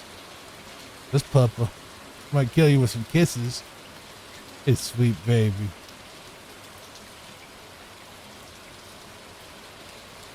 I swear my carpenter was over here the other day doing some work and he had gone in there to do some to remove the freezer that it broke, the chest freezer we had that broke, and I had him help me get it out of there because I couldn't pull it out myself, and he helped me dispose of it so it wouldn't rot and, you know, tear, you know, stink the house up and mold and stuff because it was already like getting flooded with ice. So he was over here and he's seen Puppa before. Him and Puppa have seen each other more than once, and she was pinned up so she wouldn't get smushed or something, you know, in the process of doing this freezer stuff. But when he was done, I let her, you know, I opened the door for her to go in her bedroom where the freezer was, and he had to go in there to do something to the door, and I didn't know that he was going to go do anything to the door. I was like, he's walking right to the door with, with a passion. I'm just like, whoa, whoa, whoa, whoa, whoa. She's not loose. She's loose. She's loose. Yeah, that's all right. And he got on the floor, and I swear to you, she walked right up to him, the sweetest could be, and gave him some kisses on his hand, and didn't cause no trouble. It's sweet, baby. He just looked at her, hey, pretty girl, and she just gave him some kisses, and that was it. Sweet baby. I love Papa. She's such a sweet girl. She loves people. She don't love everybody, but she loves most people. As long as she knows you're not dangerous or bad, she'll love you and probably give you a kissy. Sometimes she's a little suspicious and all that. She's a little apprehensive at first.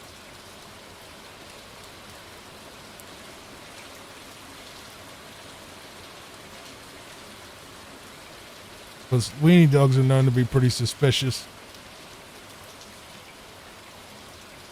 Very territorial. They're not the loaf types that will just lay there and, not care if someone new comes in the house. They're just like, all right, intruder, what are you doing here?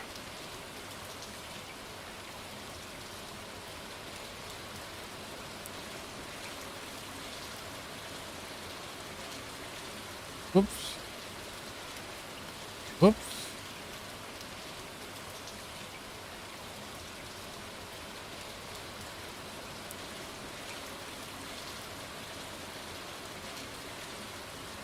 I gotta jump up these real fast.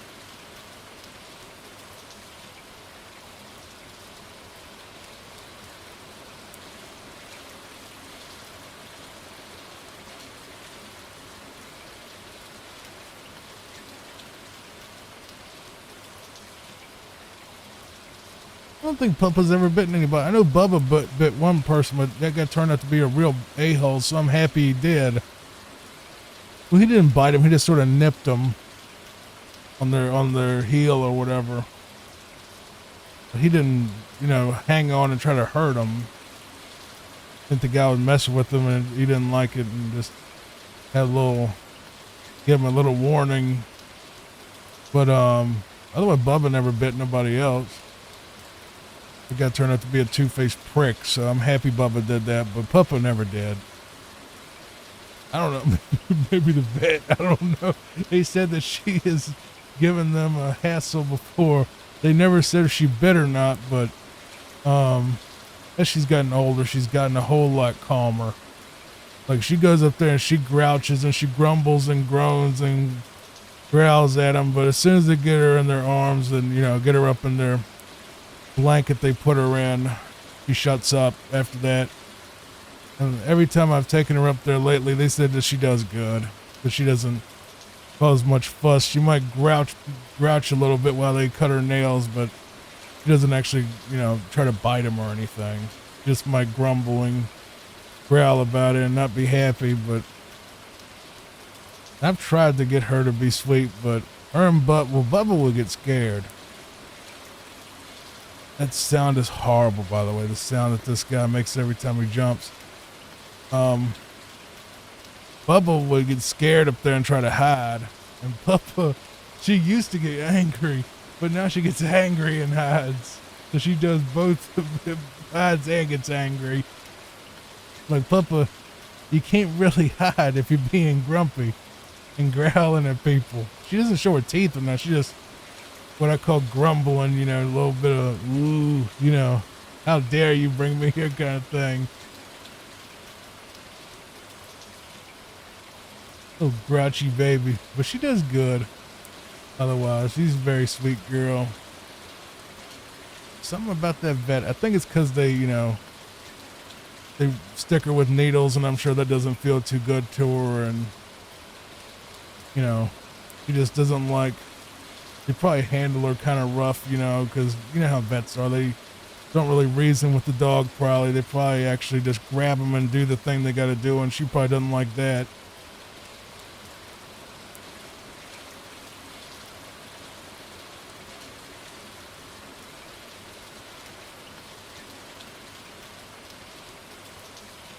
You gotta move through this, because if you don't, you'll get hit with that. Whoops. Need to actually save at some point. I'm doing this.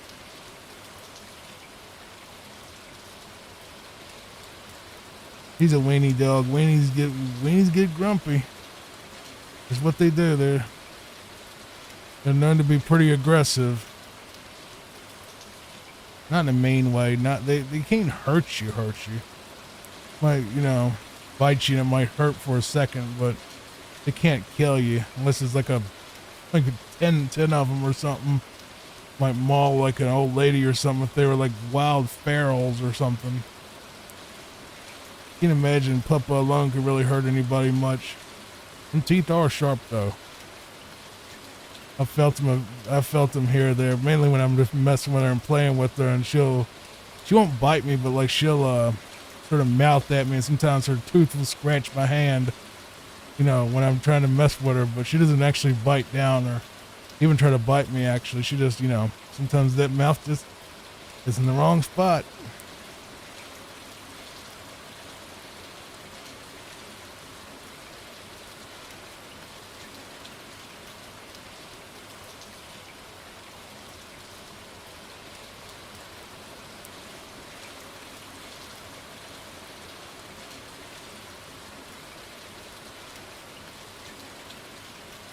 Oh, thank God this is over. I hate Toxic Tower.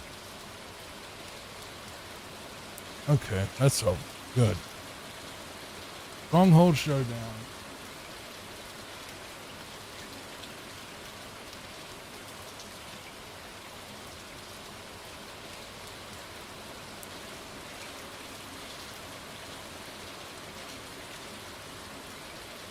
What is this? Is this a boss fight? What? Wait, what? What is this, bro? I've never seen this.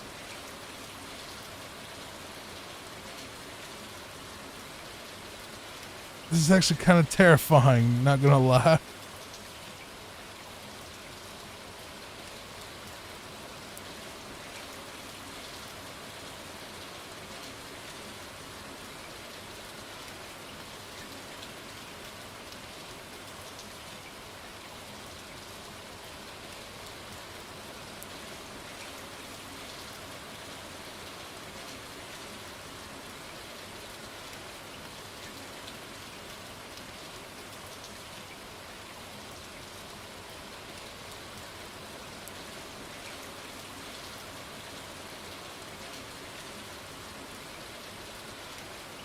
Well,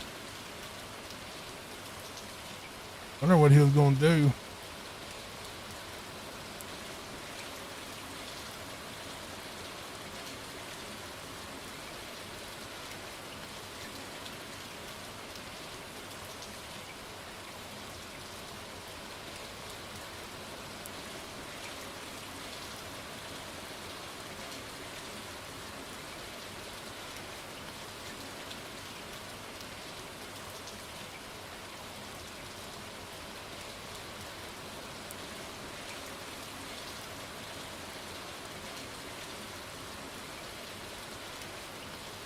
Oh, you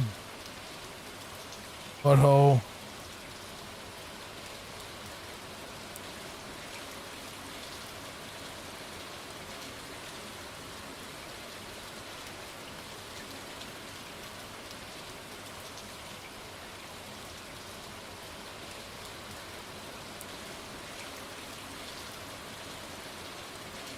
What now?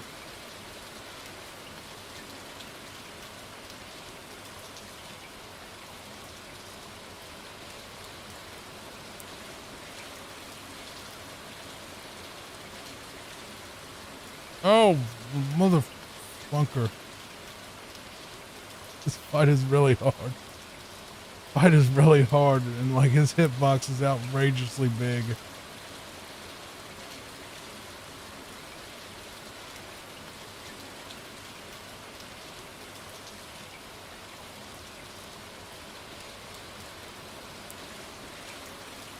Every time I grab that freaking ball, it...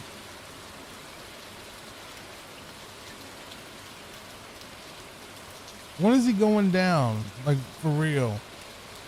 At 47 lives.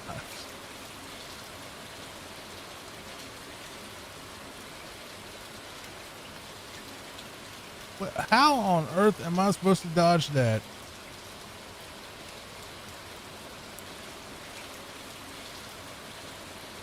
There it is. I think he's done now. Yeah. That was a new boss.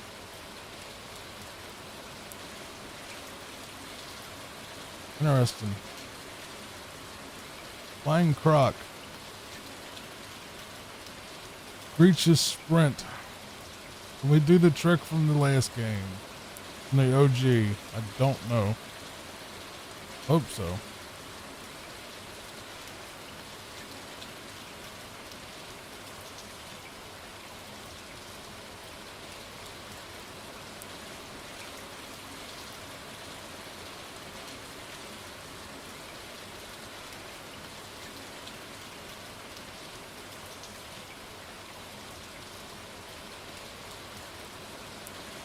Yuck. Just, ugh. The rendition for GBA of this song too, which you know what it is, Sticker Bush Symphony. Just another yuck. Tinny, nasty, no depth. Makes no sense because other GBA games actually had decent soundtracks. It's like they didn't know, they forgot that one of the biggest parts of DKC is the soundtrack.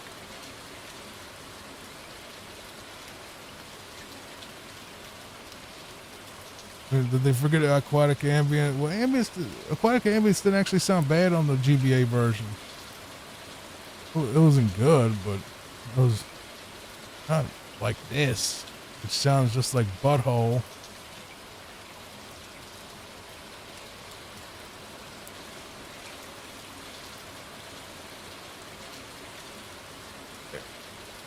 Whoa, whoa, whoa, I thought you could touch the bottom. You could in the original.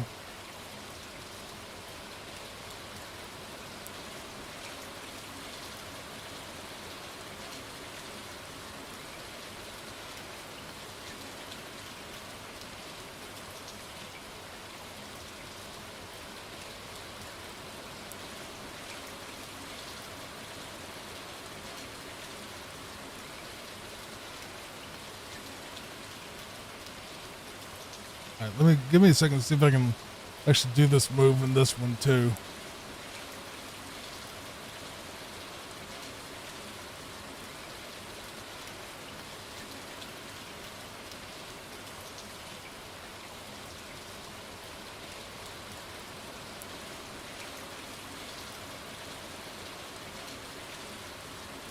And unfortunately for me,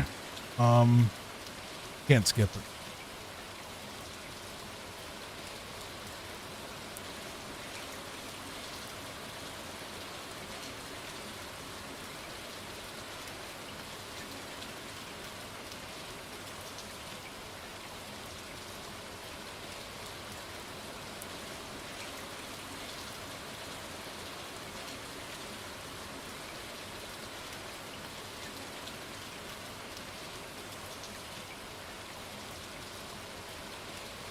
It can get past this part.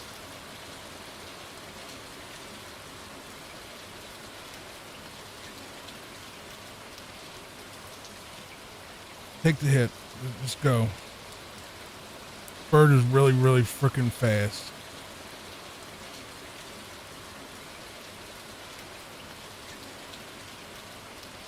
Oh, I didn't want to go there.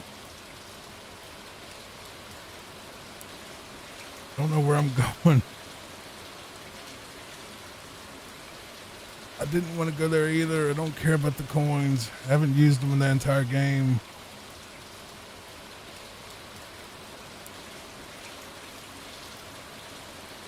Wait, am I going the wrong way? I can't tell which way I'm going, if I'm right or wrong. I am going the wrong way.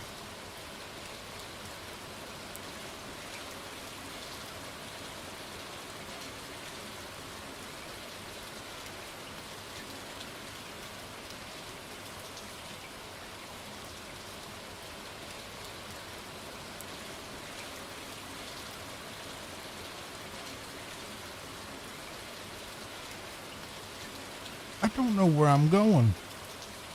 This race, it is not intuitive at all.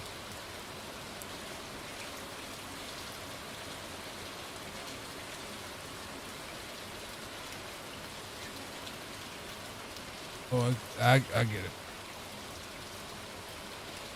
It's like a freaking it's like a maze on top of a race. Like if you hit any of the walls, you're screwed.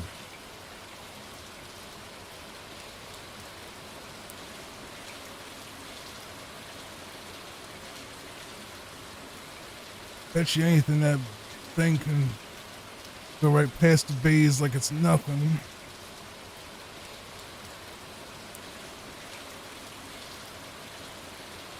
Number 2, what?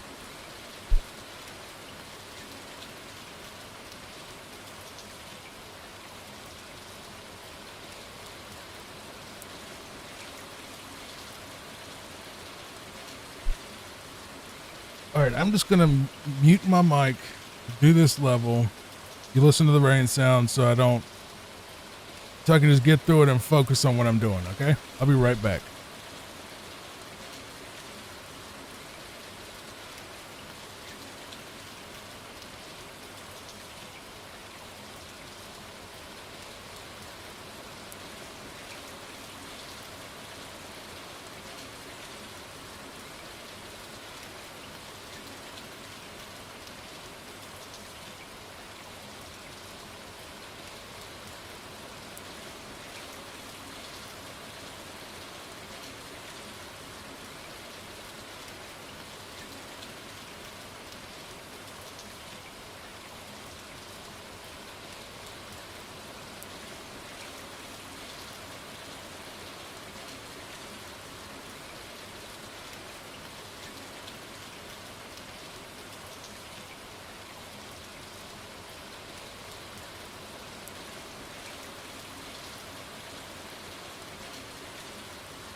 Okay. Make sure I can hear myself really quick. I didn't get into a cussing fit or anything. I just was really focused and got through it that time when I knew exactly where I was going. Well, not exactly where I was going, but close enough, you know. Now let's get to the final boss. And I'm never playing this version again, so I can always skip that race if I play through DKC2 again. Because there's no reason to come back to this one aside from the video itself.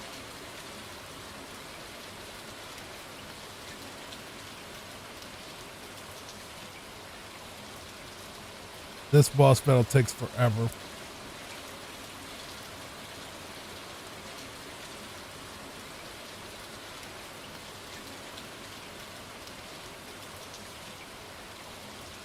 I'm going to be save stating the whole time so I don't have to do it over and over.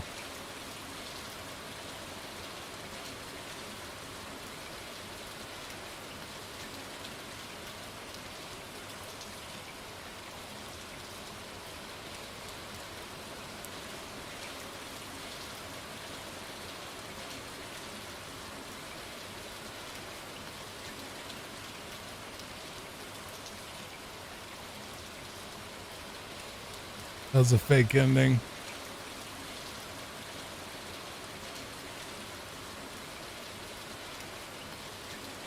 It's hard to judge where the ball is.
Round 3.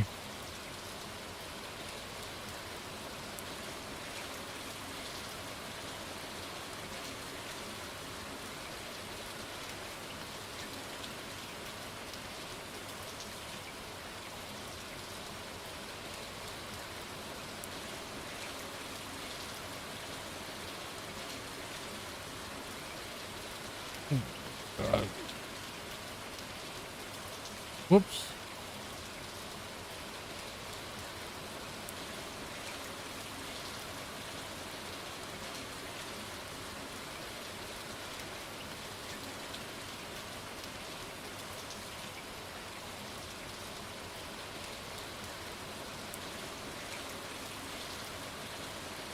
Those red ones change your controls, I think, and reverse them.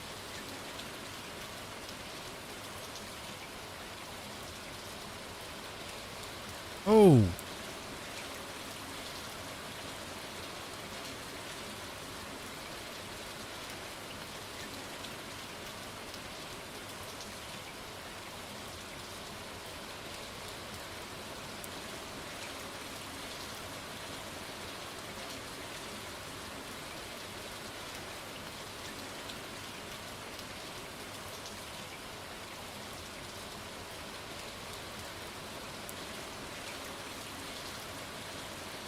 Yeah, the purple ones reverse your controls.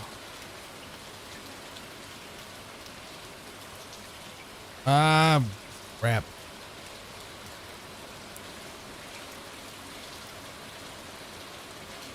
That's what I had to lose one.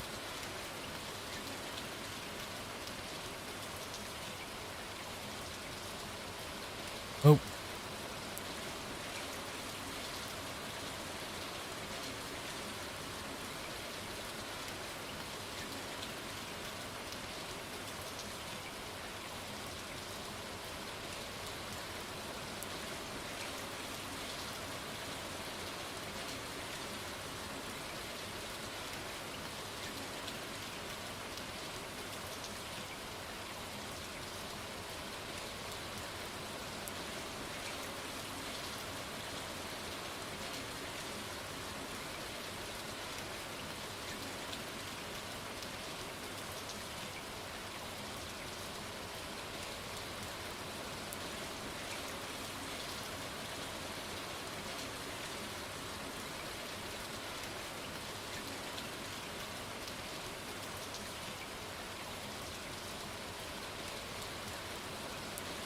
Oof.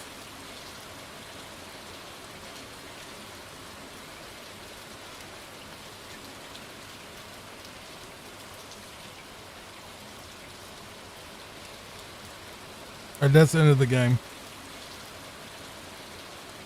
Oh, thank you so much for watching, everybody. Please enjoy this ending. Like, subscribe.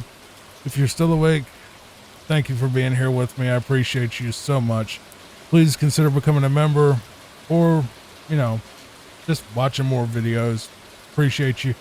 Yeah, that's the end.